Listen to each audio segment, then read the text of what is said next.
কিছু সিট আমাকে ছাড়া তারা আমাদের লক্ষ্য হয় সমঝোতা করতে করতে সে প্রায় 100 আসন আমাদের ছেড়ে দিতে হতে পারে। সেটা আপনারা বুঝে শুনে যদি মনে করেন আমার যে সিট ওটা আমাদের ছেড়ে দেওয়ার মতো একটা সিট একেবারেই সম্ভব নাই, তাহলে আমি অনুরোধ করবো আপনি ভোটার ট্রান্সফার দিয়ে ভোটার তালিকার নাম বলে করে আপনি খুলতে চান। কি বললেন ভদ্রলোক? আরেকবার শোনা যায়। তাহলে আমি অনুরোধ করবো আপনি ভোটার ট্রান্সফার দিয়ে ভোটার তালিকার নাম বলে করে আপনি খুলতে চান। আচ্ছা, তার মানে হলো বেশ মেটিকুলাস ডিজাইনেই নির্বাচনমুখী হচ্ছে জামায়াত। জুলাই সনদে স্বাক্ষর করে ফেলেছে, নির্বাচনের তারিখ নিয়ে কোনো সংশয় নেই। দিন কয়েক আগের সেই ঝুট ঝামেলাও কেমন যেন মিইয়ে যাচ্ছে।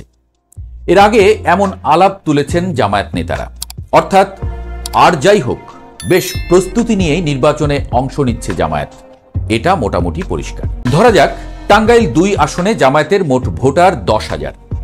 অন্যদিকে বিএনপি আওয়ামী লীগের মধ্যে রয়েছে অধিকাংশ ভোট, অর্থাৎ এখানে জামায়াতের জিতে আসার আশা নেই। জামায়াতের পরিকল্পনা হলো এই টাঙ্গাইল 2 আসনের 10,000 ভোটারকে টাঙ্গাইল 3 আসনের ভোটার হওয়ার জন্য বলছে তারা।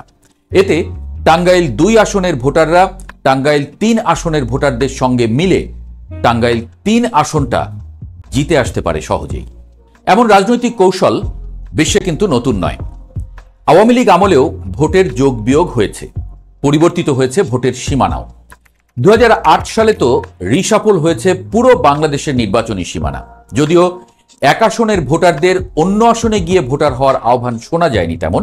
অর্থাৎ এই ধরনের ইঞ্জিনিয়ারিং জামায়াতের কাছ থেকেই দেখা সম্ভব, কারণ অধিকাংশ বিশ্লেষকের মতে বাংলাদেশের সবচেয়ে গুছিয়ে যে দলটা রাজনীতি করে সেই দলটির নাম জামায়াত। অস্বীকার করার কোনো উপায় নেই। দলটির রুকন থেকে শুরু করে আমির সবার নিয়োগ, সাংগঠনিক কাঠামো, কার্যপদ্ধতি, এমনকি ফান্ড কালেকশনের পদ্ধতিগুলো অবাক করে দেবার মতো। এবং এসব পদ্ধতি যে একদম সফলভাবেই কাজ করছে সেটা সাম্প্রতিক জরিপ, বিশ্ববিদ্যালয়গুলোতে শিবিরের জয়োৎসবই প্রমাণ করে। ইনোভেশন কনসাল্টিং এর সর্বশেষ জরিপ বলছে 40% মানুষ মনে করছে সামনে সরকার গঠন করতে যাচ্ছে বিএনপি, যেখানে 23.3% মানুষ বলেছে জামায়াতের কথা। ওদিকে আবার জরিপ বলছে মোট ভোটারের 41.3% বিএনপিকে, 30.3% জামায়াতকে, 18.80% আওয়ামী লীগকে এবং 4.1% ভোটার ভোট দিতে চায় এনসিপিকে।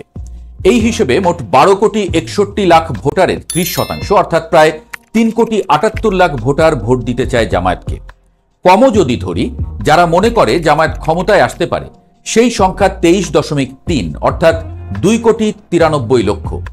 এই ভোটারদেরকে গোলাম পরোয়ারের কথার মতো যদি জামায়াত সুষমভাগে ভাগ করে দেয় অন্তত 120টি আসনে, তাহলে প্রতি আসনে প্রায় 2,44,000 ভোট পাচ্ছে জামায়াত। তাতে এসব আসনে অনায়াসেই জিতে আসা সম্ভব।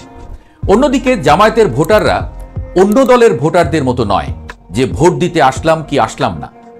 জামায়াতের ভোটাররা ভোট দেয়াকে পারলে দিনের কাজ হিসেবে দেখে, তাই তাদের ভোট কাস্টিং এর হারও সবচেয়ে বেশি হবে।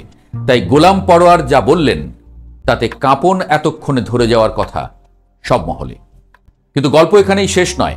যারা ভাবছে জামায়াত কেবল নৈতিক বা ধর্মীয় লাইনেই খেলছে, তারা আসল খেলাটা ধরতেই পারছে না।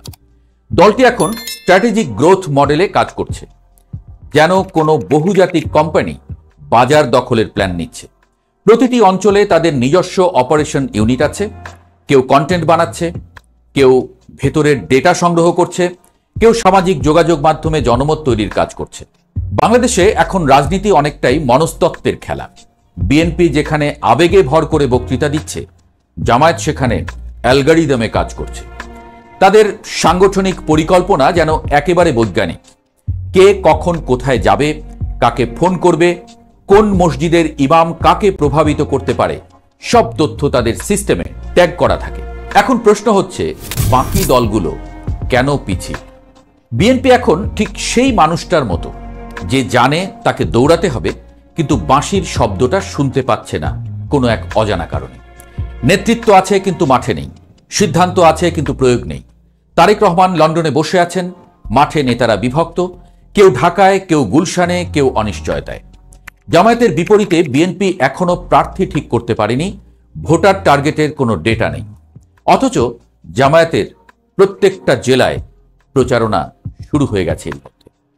সাম্প্রতিক জরিপে যা দেখা যাচ্ছে তাতে সামনের নির্বাচনে যদি আওয়ামী লীগ অংশ নিতে পারেও তথাপি দলটির অবস্থান সুবিধার নয়। ইনোভেশনের জরিপে দলটির অবস্থান জামায়াতের পরে। রাজনৈতিক কার্যক্রম বন্ধ, কার্যক্রম চালু না রাখা মানে প্রকারান্তরে দলটিকে নিষিদ্ধ বলা যায়।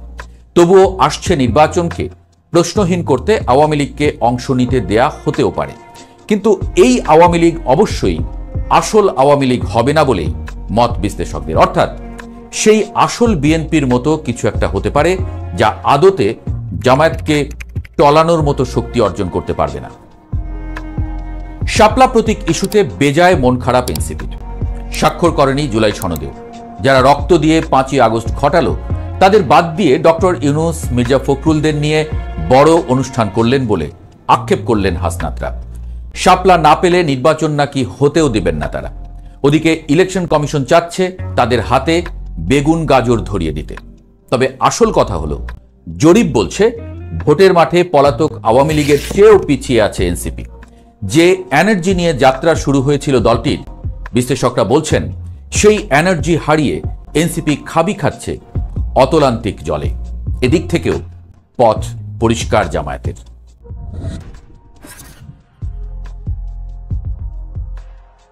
জামায়াতের নতুন পরিকল্পনার মূল ভিত্তি স্মার্ট ডেমোগ্রাফি, অর্থাৎ যুব সমাজ, নারী ভোটার এবং ধর্মভিত্তিক সংবেদনশীল অঞ্চল। উদাহরণস্বরূপ উত্তরবঙ্গের অনেক জায়গায় জামায়াত নারী ভিত্তিক নেটওয়ার্ক তৈরি করেছে।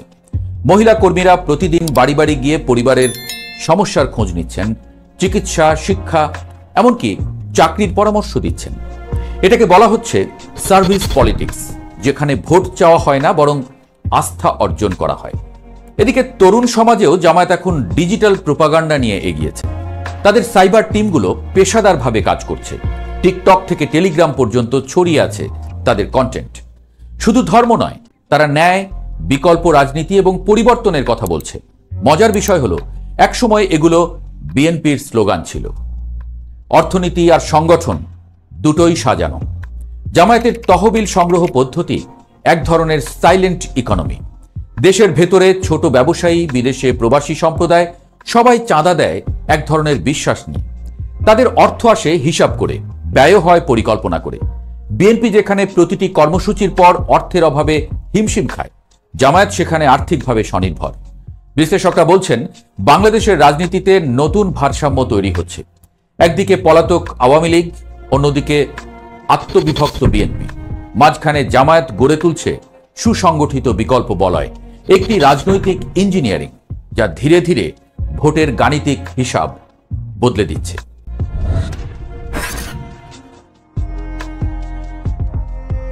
জামায়াত এখন সরাসরি ক্ষমতার জন্য মাঠে নামছে।